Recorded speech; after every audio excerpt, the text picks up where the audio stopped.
Welcome everybody to today's expert webinar presented by Accountants World. Joining us today, and not only joining us, but available to see via his webcam, Tom Hood, CEO of Maryland Association of CPAs. Tom, how are you doing today? Doing awesome, Div. It's great to be here.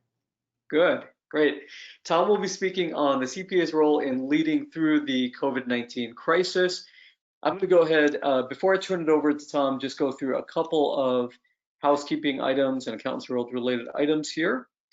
First of all, thanks for joining us today. Over here on the Accountants World side, you've got myself, Div Bansali, and you've got Tom Provine. We're both with the marketing team here at Accountants World.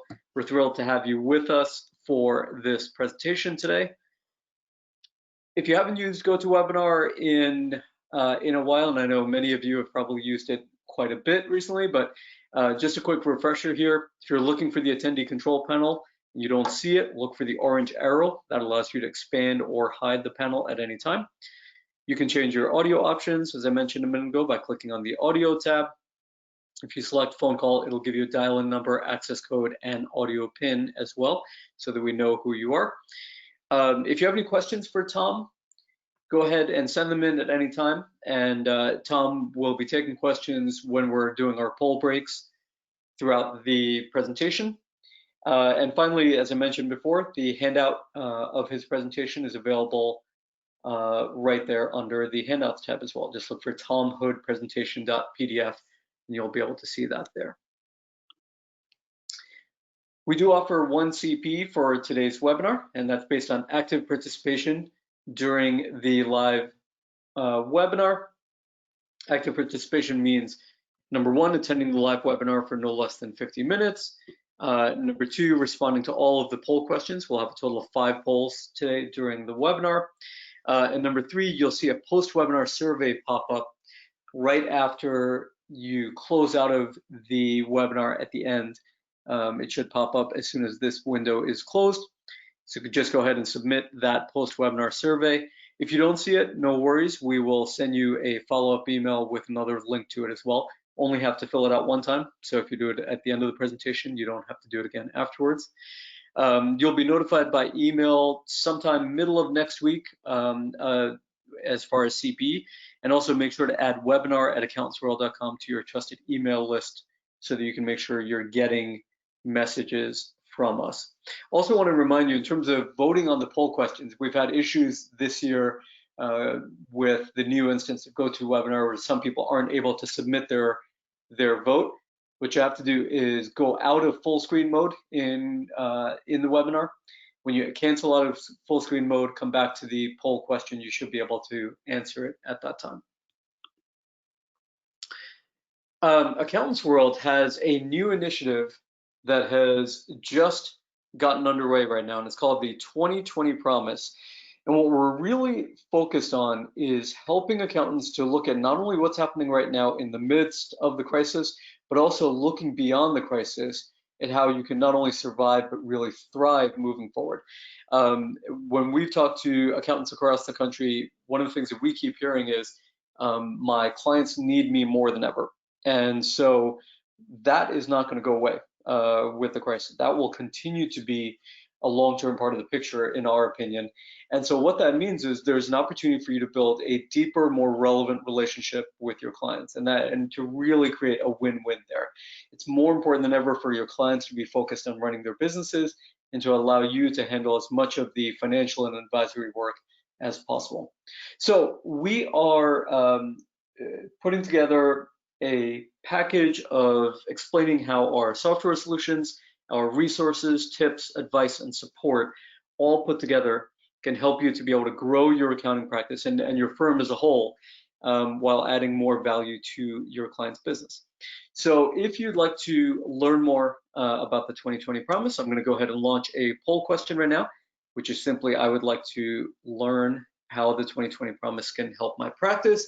Again, no commitment to buy anything here. It's simply if you'd like to learn more. So please go ahead and select either yes or no here. This is the first of our 5 polling questions today. So we'll take another 15-20 seconds to allow people to go ahead and vote here. I see about 85% of you have already voted. Thank you for that. So let's go ahead and get that number up before we close this poll. Just a reminder, all you have to do is answer the poll question yes or no, and then make sure to click submit. If you're not seeing the submit button or it's not working for you, go out of full screen mode on the webinar, and then you should be able to do it at that point.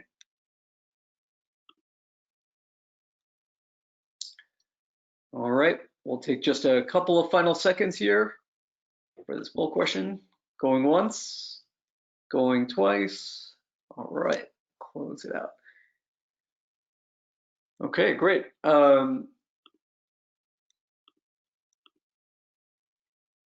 So let me briefly talk a little bit about Tom Hood before I turn it over to him. Tom is the CEO of the Maryland Association of CPAs.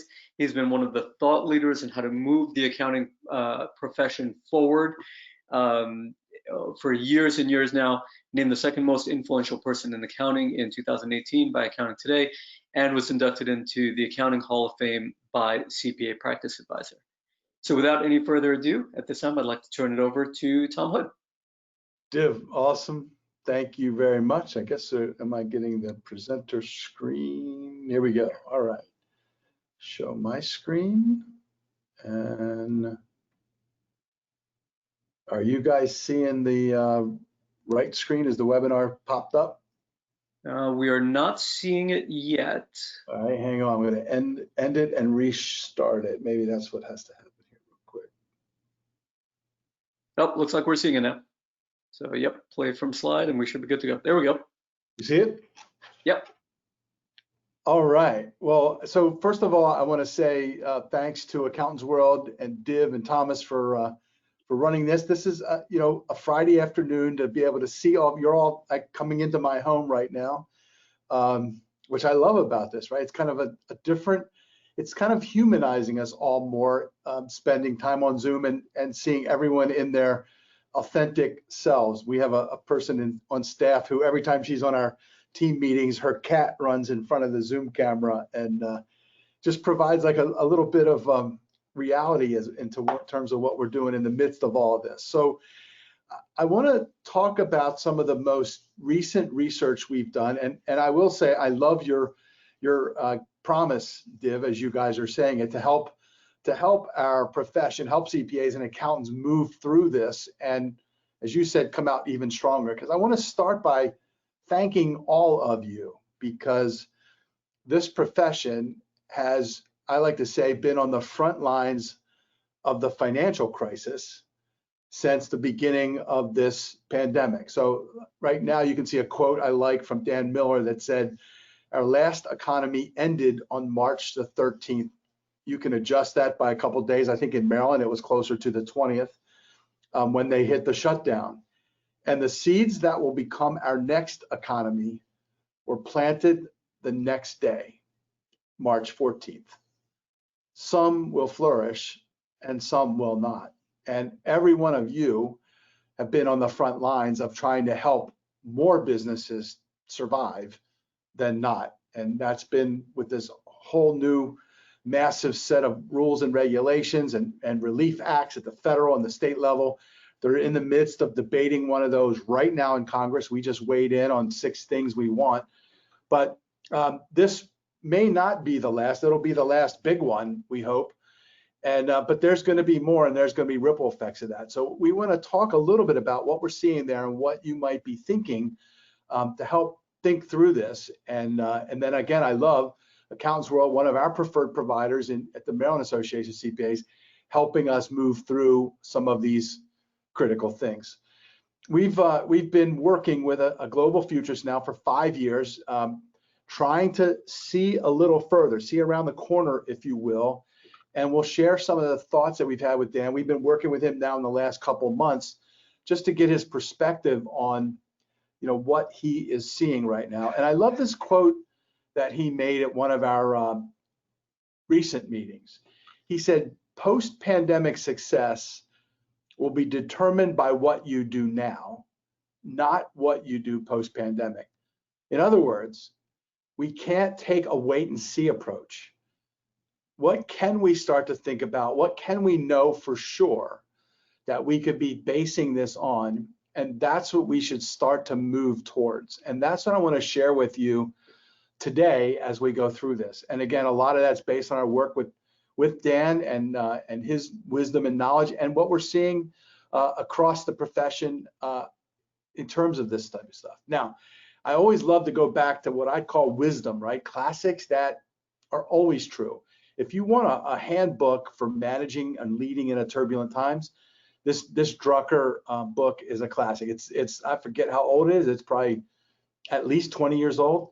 But Drucker's probably one of the last big gurus that talks about, he just had a way of seeing things that most of us don't. So here's 2 quotes for turbulent times. The greatest danger in turbulent times is not the turbulence, but to act with yesterday's logic.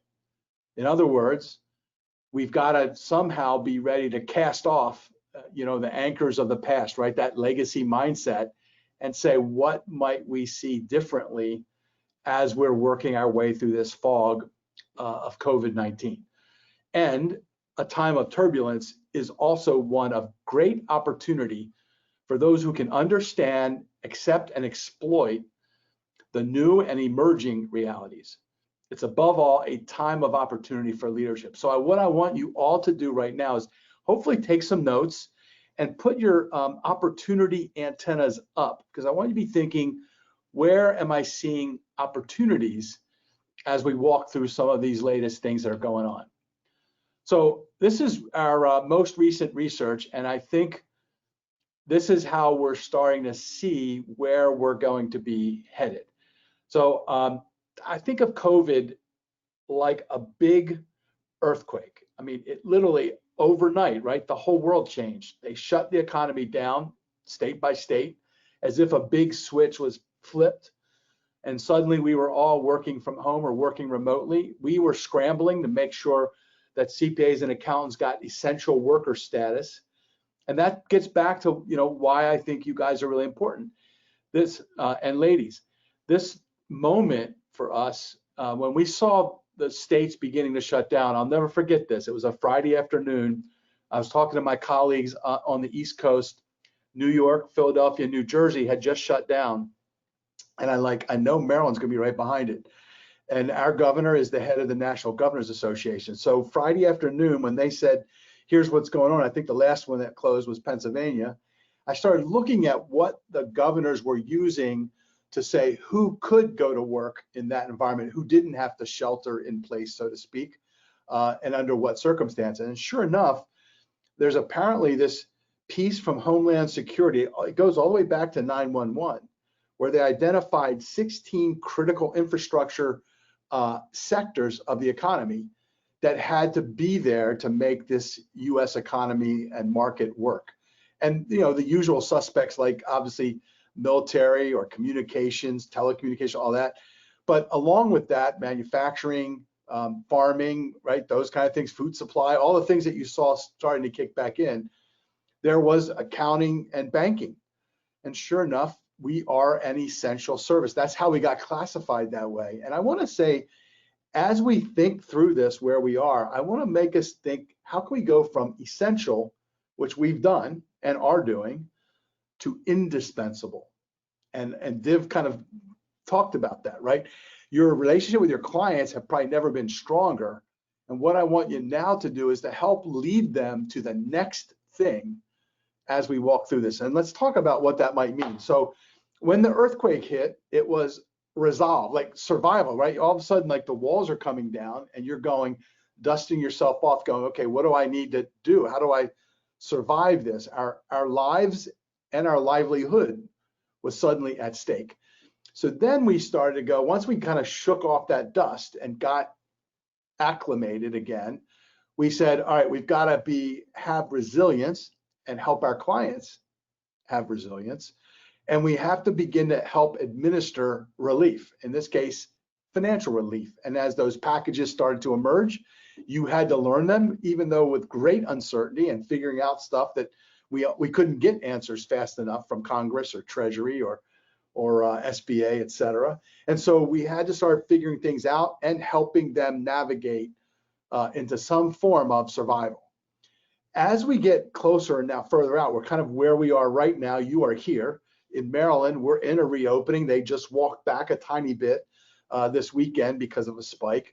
But many states are in a reopening, some further along, some further behind. And I think we're going to navigate the next, I'm hoping it's only 6 months. They're saying maybe a vaccine by year end. I think we might be somewhere in a 6 to 9 month category. We'll be moving through reopening. And then I think we're going to get to, okay, now we see a little bit clearer. Things have settled down maybe a little bit more, hopefully for the better. Now what can we be reimagining? Like, what have we learned and where can we be reimagining what we might be doing next? And that's going to be taking best practices into play. How are we doing this new work from home? They call it now work from anywhere, and this distributed work environment. How are we getting productivity up? What are we doing? Managing culture and morale, all those kind of things. Helping our clients who now might be facing this prolonged slow down, and what does that mean? That's, I think, a part of like reimagining. So what's working?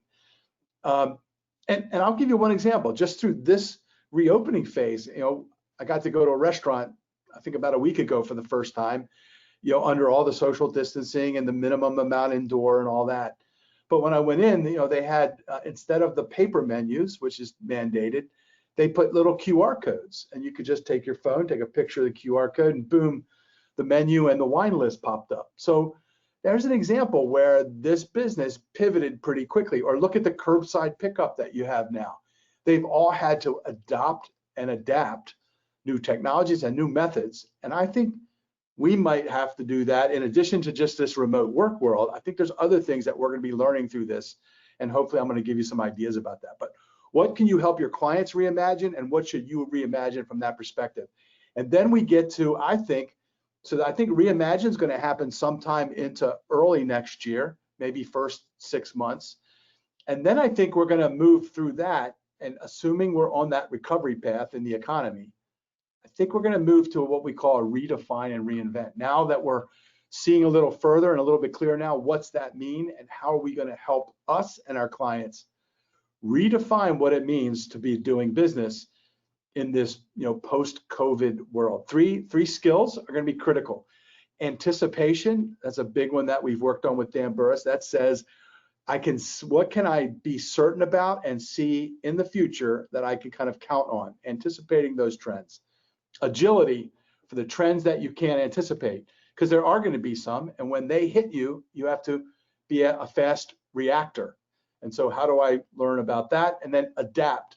We're going to have to get better at adapting faster, because the pace of everything seems to be moving. Now I'm going to pop a poll up, and we're going to ask you, what phase of the curve do you think you are now? So everybody give us an answer to that. All right, so the poll question is up. Where are you on the COVID curve? You see 5 options on there, so please go ahead and select one of those. Make sure to click the submit button as well, so that your vote is counted. Just a reminder, this is the second of 5 poll questions today, and voting in the poll questions is required in order to earn CPA credit. By the way, Tom, we got a question from Tracy, who asked, how did Tom injure himself falling down Federal Hill? Wow, must be one of my Maryland members. So yeah, I was hiking up Federal Hill, Div, and I was up with my wife. I got almost to the top, and I had these like flat tennis shoes that didn't have any kind of grip on them, and it was a little bit slippery. So I started to slip, and I kind of started to caught myself and stood up, and actually went backwards. And so then it looked like Chris Farley in Black Sheep when he was rolling down the hill there. So I rolled down the hill, and then did a bit of a face plant on the mid-level of the hill where there's a concrete walkway. So it wasn't pretty, a little bit of stitches and banged up. Thank God I at least look a little bit better on camera now than I did, last Sunday. Wow. Well, I'm glad you're relatively okay. That's good. Everything's good right now. So yeah, I was lucky and got taken good care of, and I'm still here kicking away. So thank you, Tracy. That was for putting me on the spot today. All right, we're going to take a couple of final seconds here on the poll. If you haven't voted, please go ahead and do so. Going once, going twice. All right. So Tom, pretty even split between reopen and reimagine, at just about 31% each, and then 22% in relief and resilience mode. All right, and a couple of you in the redefine and reinvent. That's awesome. So, so that means you all are already thinking that right way, which is kind of neat. So, thank you for playing with us on that. All right, let's go to. So now, what do we do about it? Now, I don't know if you've heard me talk before, but I'm a big reader. I love to share insights and things that I'm seeing and hear what you all are thinking. So my decks are always rather dense with lots and lots of stuff. I'm going to move through this quickly, but you've got the handout so you can kind of go with me. So now I'm going to go from that curve of COVID to the restaurant story back again. So there's a little restaurant around the corner from us in Towson where our offices are called Cunningham's. It's right now in the midst of remodeling. The chef there, Jay Rolfing, has become a good friend. My wife and I, empty nesters, we would go usually on a Friday night when we were living in the suburbs. We'd go to that restaurant and sit at the chef's counter and watch all the action happening. And getting to know the chef, we took a cooking lesson one evening. And when he got us in the cooking lesson, he had us all standing around as couples around this big kitchen, had everything laid out, and he had all these bowls out with ingredients in them. And then he began to tell the story. He said the first thing a chef learns is a concept called mise en place. It's French, obviously, and it means everything in its place. But he said mise en place wasn't just about getting the ingredients pre-measured and everything ready so you can prepare the meal without running around at the last second. But it also meant having your tools, and your knives were nice and sharp, and your tools or your pens were in your chef coat. Your chef coat was pressed and your hat was on. And so everything was made to help you create that perfect experience as you went forward. And I started thinking about that. And I said, what would mise en place be for us to set the table for our profession and for what we do in accounting and CPAs to help clients in the future? And so this is what my rendition of that table is going to look like. There's 5 C's, and I'm going to run through them, but context and certainty. Context is understanding, anticipating future trends, and certainty is knowing the ones to pay attention to. Capacity is creating room for the future, building capacity, and we'll talk about that. Capabilities is, do you have those skills that you need to do that, right? So do you have the right cooking skills for what we're going to be preparing? And number 4 is culture, purpose, and values, the importance of those ingredients, if you will, as a foundation for what I call accelerating change. And then finally, competition, and we're going to say competing with exponentials and execution. And speaking of that, if you look at, I love this cartoon because everybody was going, yeah, digital transformation. I know, Tom, you've been talking about that for 10 years. It's still not all the way here yet, so we're not worrying about it. And then boom, the COVID-19 wrecking ball comes. It's accelerated every one of these trends by a significant amount. And guess what? How many of you think the trends are going to stop after COVID's gone? We're going to just all go back to the way everything was? I don't think so. So here's where you're going to get your opportunity antennas. I want you to think about a telescope, 3 sections. And if we pull it all the way back at the end, that's working in the business, right? That's the gold circle. So you're seeing what's right in front of you. You're doing everything you can to keep up, and that's how you're working. On the business, click out once. Now you're working on the business. So now you're thinking about systemizing things, adding new things to make things more productive, new services, right? That's all on the business. And then the 3rd click out is outside the business. So now I'm looking on a big wide angle view all the way out to the horizon. And I'm saying, what am I seeing coming? And how can I look for those, what we call weak signals of disruptive change? So next, we've got a quick poll to say, how much time are you spending on the business? Less than 20%, 20%, 30%, 40%, or greater than 50%? Okay, sounds great. So the poll has just been launched. You should see the question in front of you. Make sure to select one of the 5 options that's available there, ranging from less than 20% up to greater than 50%. And remember to click the submit button. This is the 3rd of our 5 poll questions today.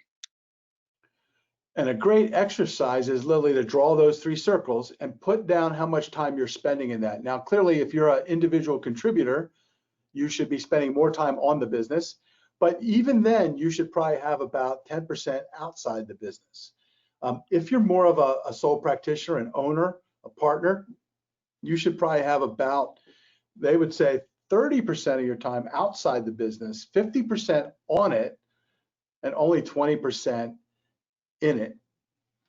That's a real delegation leverage model, right? But either way, it gives you a place to say, what's my baseline and how could I begin to move those percentages around a bit?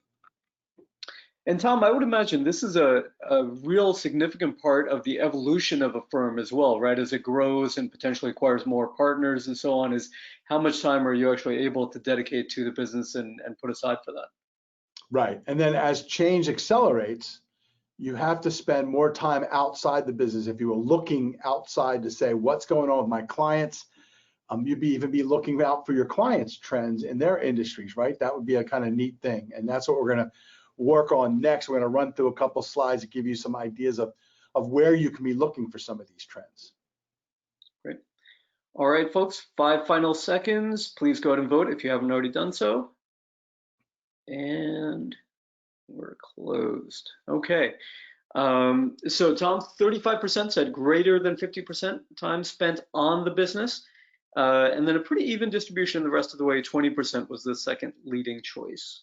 Got it. So you're and I understand you're probably spending more time in the business because of all this relief packages too. That would certainly change it. But I would encourage you to be thinking, how can I move those percentages around as I move into this next phase, as you move into that reimagine phase, et cetera. So just be thinking about those kinds of areas as we move through this. All right, let's go there. So now let's talk about 3 hard trends. These are the trends you can be predictable about. One is demographics, both numbers of population. So right now you can see millennials are now the biggest generation in the workplace. In just a few years, 2028, Gen X will actually have caught the boomers and exceed you.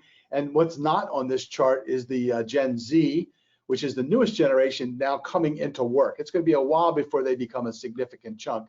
But you're going to be dealing with 5 generations in the workforce. That creates a different set of dynamics that you have to run inside your firms. And that's just going to get bigger and more complex.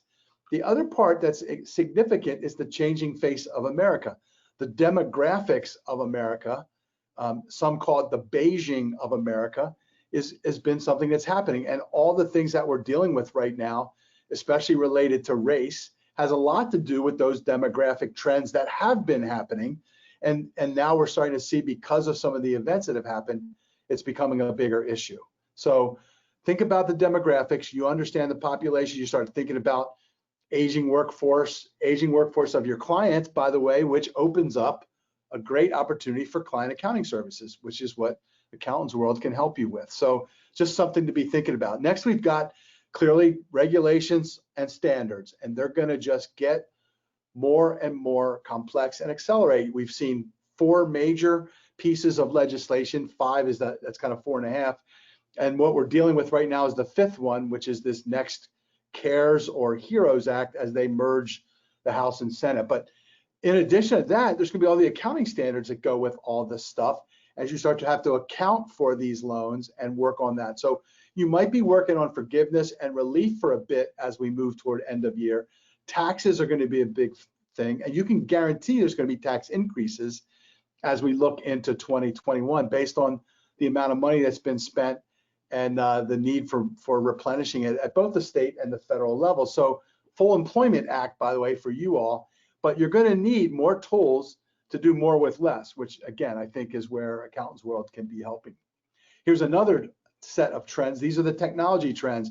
most recent survey, thousands of CPAs, corporate accounting as well as public accounting, and rank order of the technologies that are going to have the biggest impact in these next 3 years. And again, think about every one of those is accelerating. So advanced cloud, artificial intelligence, machine learning behind audit and tax programming, virtualization and automation of processes, that's robotic process automation, clearly mobile apps, and then you get into adaptive and predictive cybersecurity, and you can go down the line there. But the point to think about with opportunity, kind of your antenna up, is which of these trends do I feel good about? And this is kind of when we started to ask all these CPA firms, by the way, what do they think they can be certain about? This is where they responded. So my point would be, these are things that most of your colleagues would say are going to happen. And the question is, what can you do to maximize your opportunity as these go on? So just look at that and say, how can I use these trends to my advantage? And again, this is where what Accountants World does, the whole client accounting notion, tying in payroll, accounting, and tax is an incredible way to speed up the ability to do more work. Okay, that's the first C, right? Context, what I see coming. Certainty are the things that we know are going to happen. Number 2, create capacity. You can do this by engaging your people, automating your current ops, and workflow. So these are all things, believe it or not, that will actually create more capacity to do more work with less of your time. And I would say start thinking about that from that perspective. Third one is skills. Do you have the right skills? And we would say, I love this, another futurist, Mike Walsh, said, if you automate, you must elevate the skills of your team. How and what? So first of all, this is my favorite quote because it comes from me. No, I'm just joking. L greater than C, right? When we do this with accounting students, it's the one thing they write down. We just did our Student Leadership Academy, and they all like respond to that right away. In a period of rapid change and increasing complexity, the winners are going to be the people who can learn faster than the rate of change and faster than the rate of competition. And that competition could be the seatmate next to you in your firm, who's competing for the future job, or it could be your actual competition. Every one of your competitors is all saying, how do we maximize our role here? And what can we be doing? So it is about rapid learning, right? That's what we're all going to have to do even more. So we went and did research. By the way, this comes from the far left is the CPA Horizons 2025 project. If you haven't looked that up, you should. It's a great book. We ran that for the AICPA, future forums all over the country, and they came up with a vision, values, and what we should be thinking about, in addition, what skills we needed. Now, next we heard all these skills about robots are going to take over the world. So we did our homework on those, Fourth Industrial Revolution, Institute for the Future, you name it. And so what does a good CPA do when you get all that research? You put it in a spreadsheet. So I put it in a spreadsheet. I had on the left the CPA Horizons, top 7 competencies. I looked at all the other ones. There's probably about another 100 or so of them. And I color coded them because a lot of them were like the same concepts, might have been worded a little differently. Sure enough, our profession got it right. In 2011, with those grassroots forums, you all got it right. I wonder if there's anybody on the call that actually was in that project with us. Here's what we came up with, right? 7 skills. No surprise, the deep part of our T is the things that we always had: accounting, auditing, tax, right? Accounting degrees. In addition, tech savvy. You have to understand that data a bit. Now, I would argue that's getting a little bit broader now, and you have to look beyond just the general ledger. So that's where you're going to move your tech savvy and data analytics skills. And then we put on the top of the T, boundary crossing competencies. And those are leadership, anticipating and serving evolving needs, strategic and critical thinking, the ability to synthesize intelligence to insight. That's back to your clients are going to need you to help communicate even more than ever. Good communication, oral and written, integration and collaboration. And I think as we move into reimagine and the redefine and reinvent phase, you're going to need to be doing these with your clients, right? You're going to collaborate to say, what can we learn to reinvent your restaurant or your little retail shop or your manufacturing facility? What's happening if your supply chains have been disrupted, right? Those are things we're going to all have to be thinking about. So those are the skills that we're going to need. Now, in addition, as we start thinking about this, you're also going to have to look at business model transformation. And by the way, it's going to always have something to do with digital. And I like to say it this way. We're going from doing digital, which is just bolting on new technologies, to being digital, to taking the whole digital environment and saying, I want to make sure I can use data to do good database decision making. I'm going to improve my customer experience and engagement and your employee experience and engagement. I want to start to improve innovation. I've got to improve my cycle time and make sure innovation becomes a systematic way we work, all the way up to constantly reinventing, redefining, and transforming the business. That's where I think we're headed with all this. So we're going to ask you this question right now. How good are you at innovation now? So this is your chance to weigh in on that. All right, thank you, Tom. The fourth question should be up right now. Select one of the 5 options that you see there in front of you.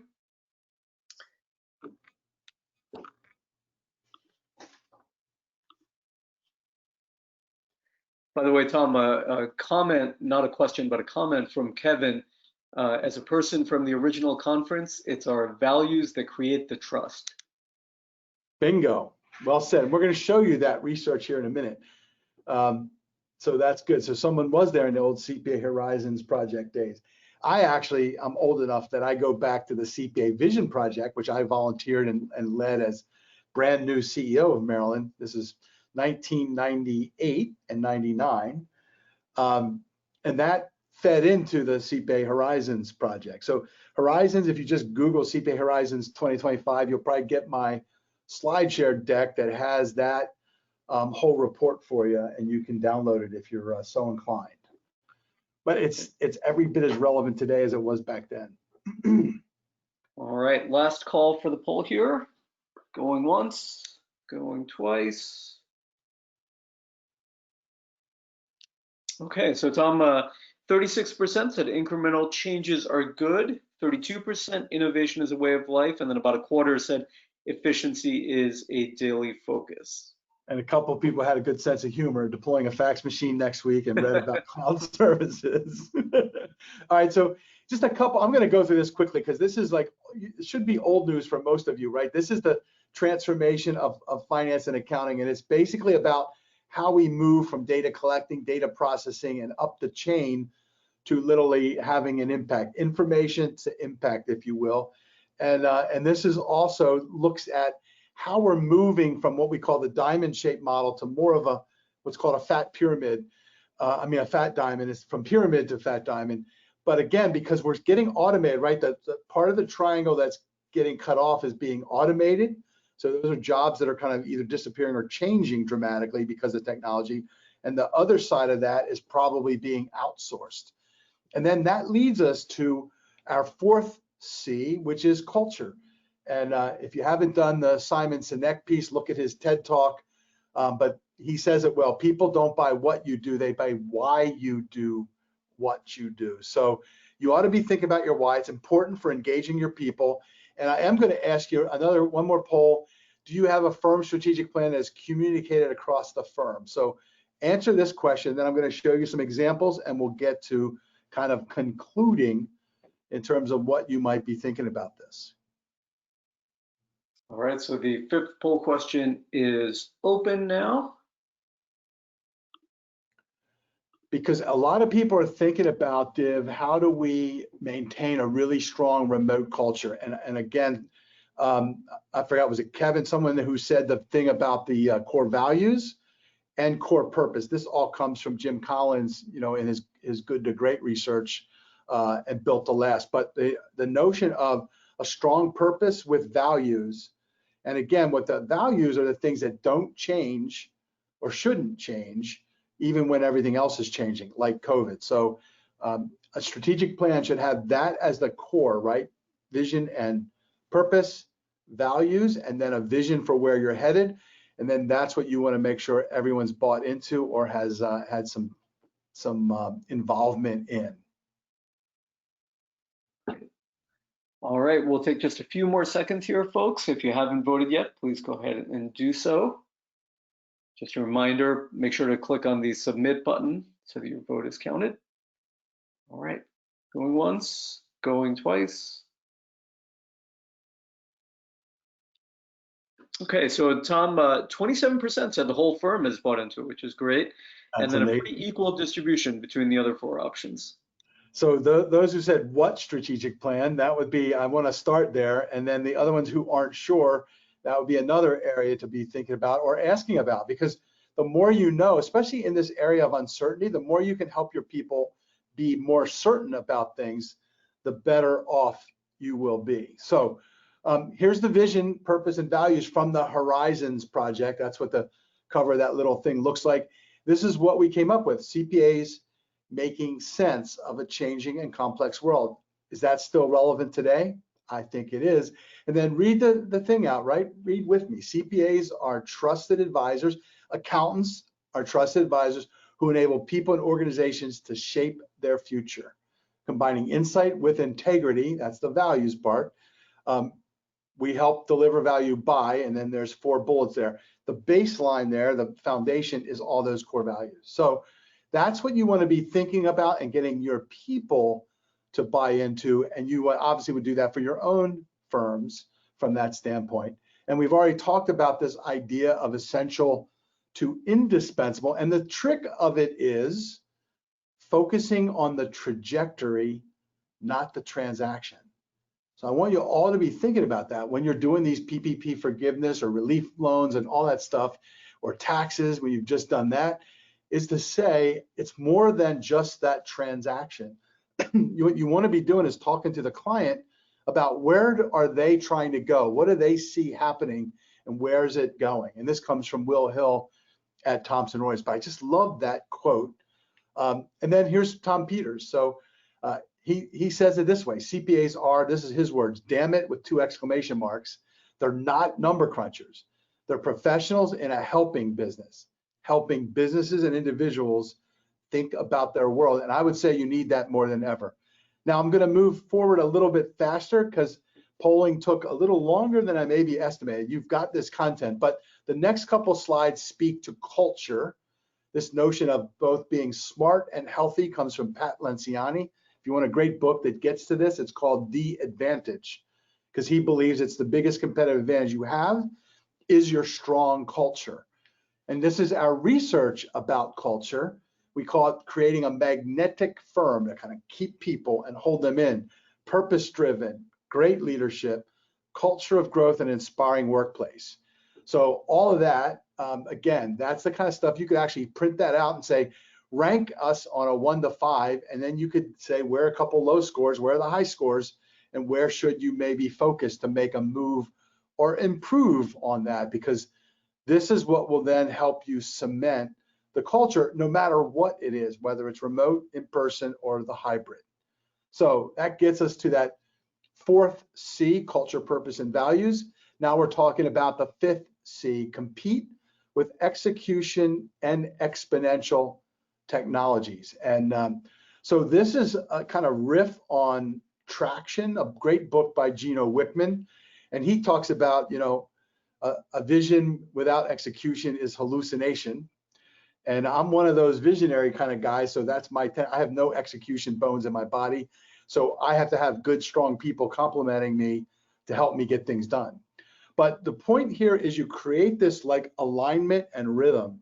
So purpose and values, that's like they call it a 100-year idea, a 10-year vision. I actually, right now, we're doing 3-year visions when we work with firms and companies. And then you want to say, who is our target market? What are we really trying to do? What are we serving and how? Then you get a 3-year picture. That's that 3-year vision notion. 1-year plan, like what are we going to do in 1 year? That becomes really more specific goals, right? Financial targets, those kind of things. Break that 1 year into quarterly rocks. This comes from Covey's work, right? Putting the big rocks in first. So what are our quarterly rocks? Every quarter we set them.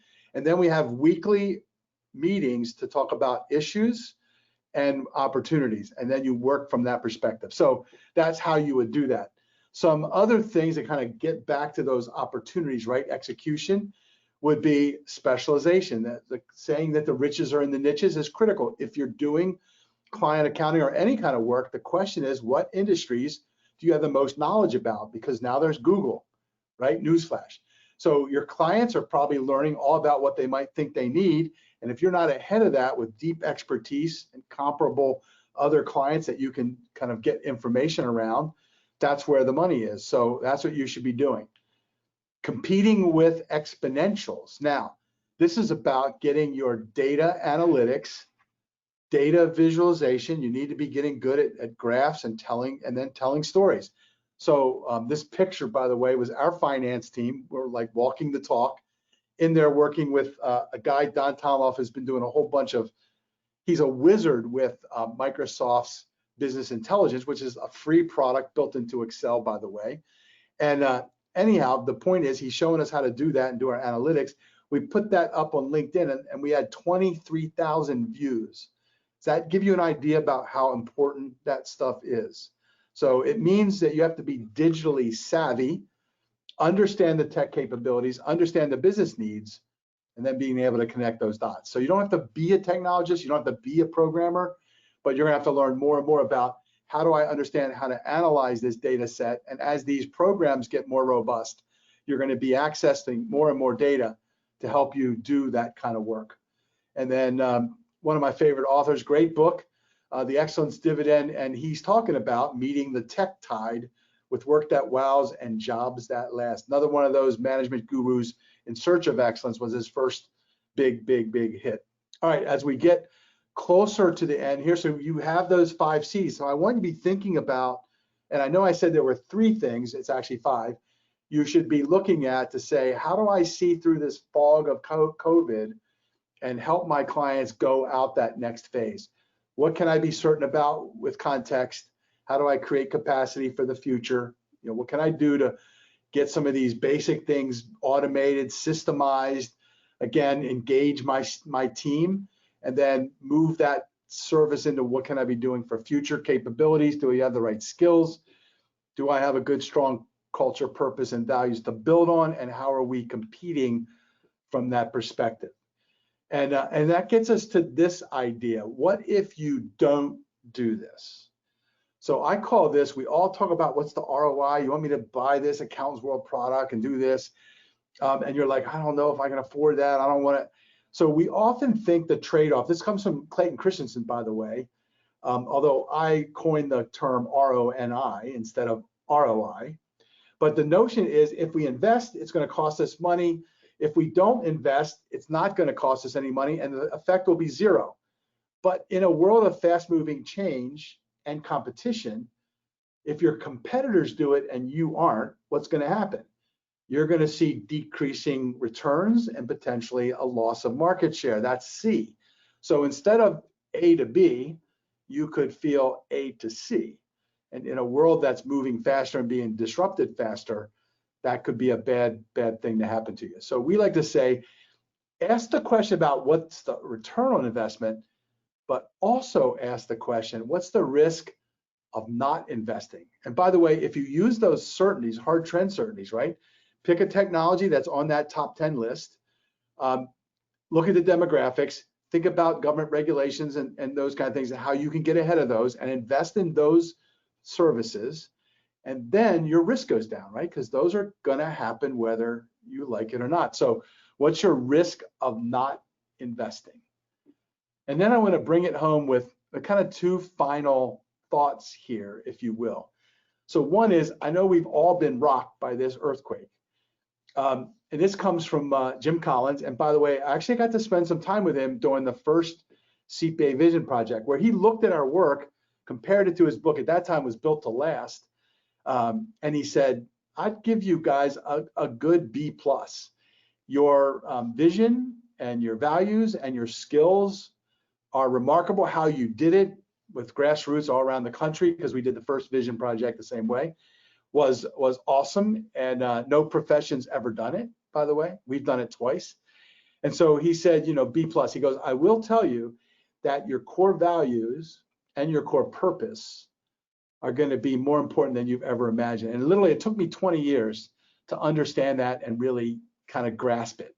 But it is very, very true. And so I want you not to lose that. But in his second book, Good to Great, he talked about this idea of the Stockdale Paradox. It was an interview with Colonel Stockdale, Navy fighter pilot, shot down in the Vietnam War, held in the Hanoi Hilton for like 7 years, brutally beaten in isolation.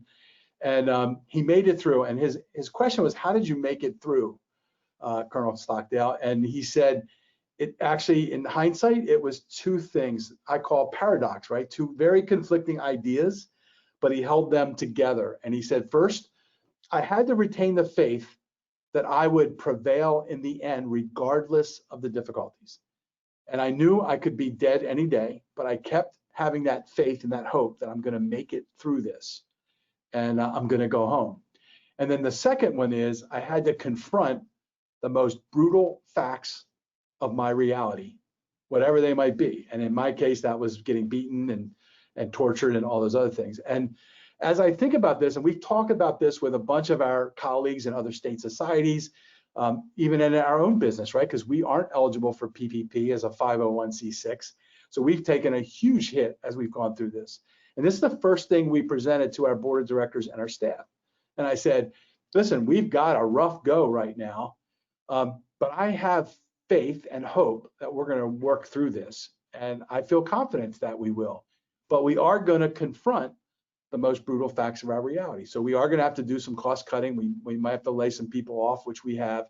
And we're going to do that, but we're going to do that in the way of getting back even stronger. And I would argue that many of you might want to use that with your clients or your own firms today. It's recognizing this is not an easy time by any stretch. This is incredible risk. Some of you might have been impacted by COVID health-wise or in your teams. That is not easy at all. But you have to also say, I think I can figure out a way through this. And together, I think we can all think about it. So working with people like Accountants World, working with us, we're going to all together figure out how we do that. So that's where I have that faith that we are going to prevail. And I wish all of you the best from that perspective. And then I want to close with one final thought.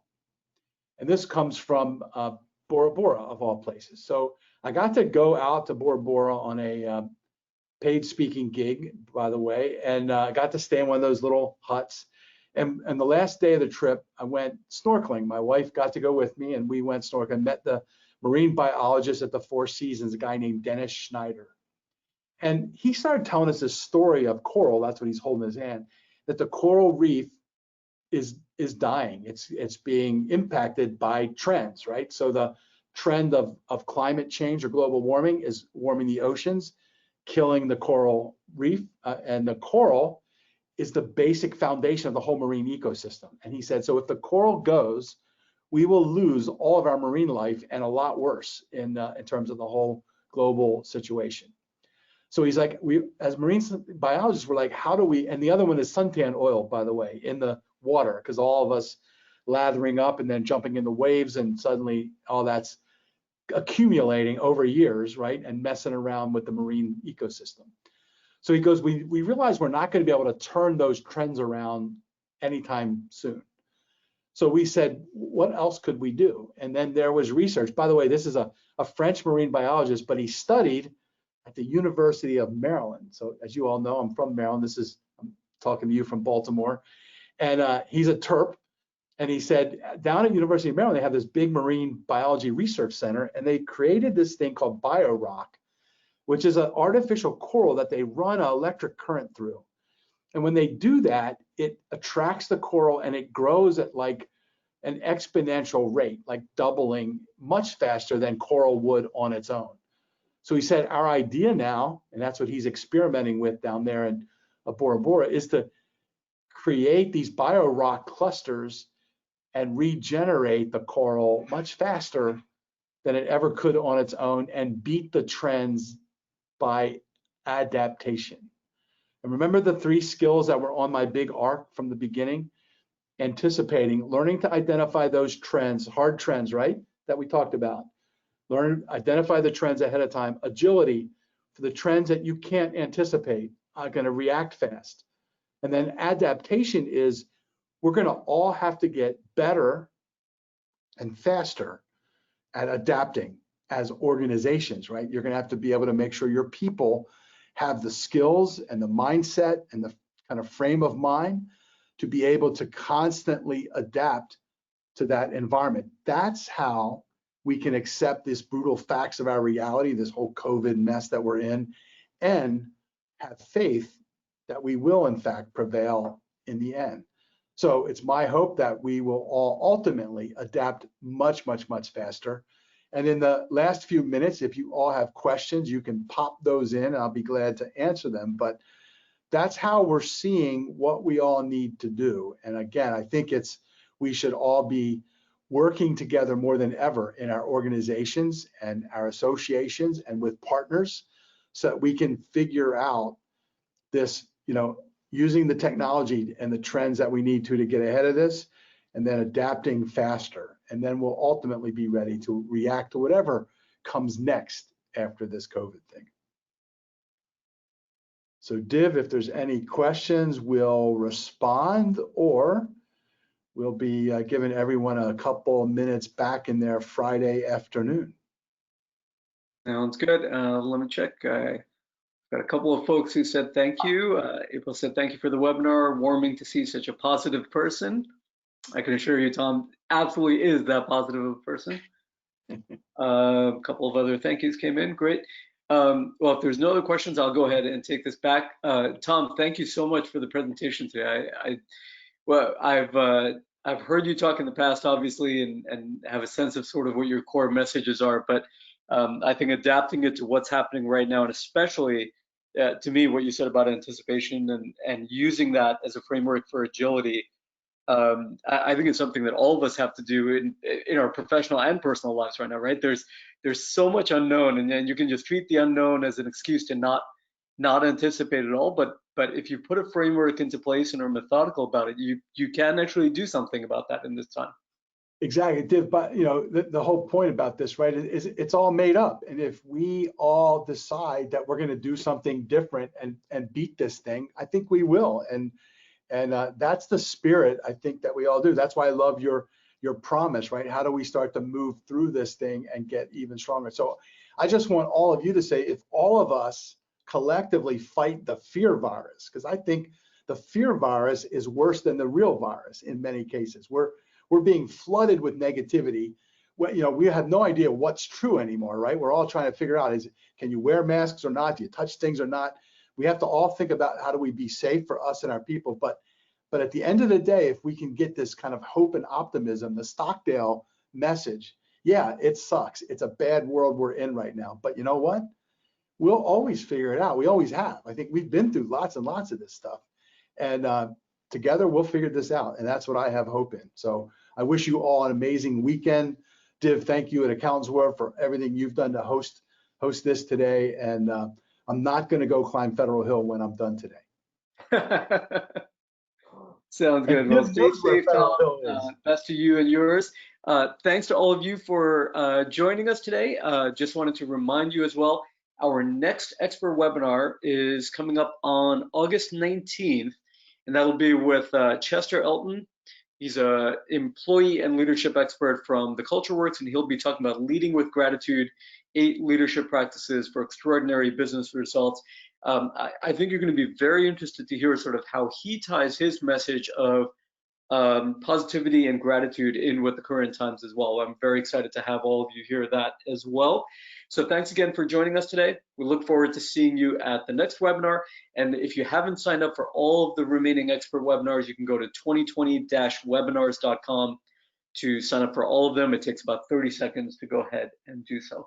So once again, Tom, thank you so much for joining us today, and thanks to all of the folks in the audience. Div, thanks everybody. Stay safe.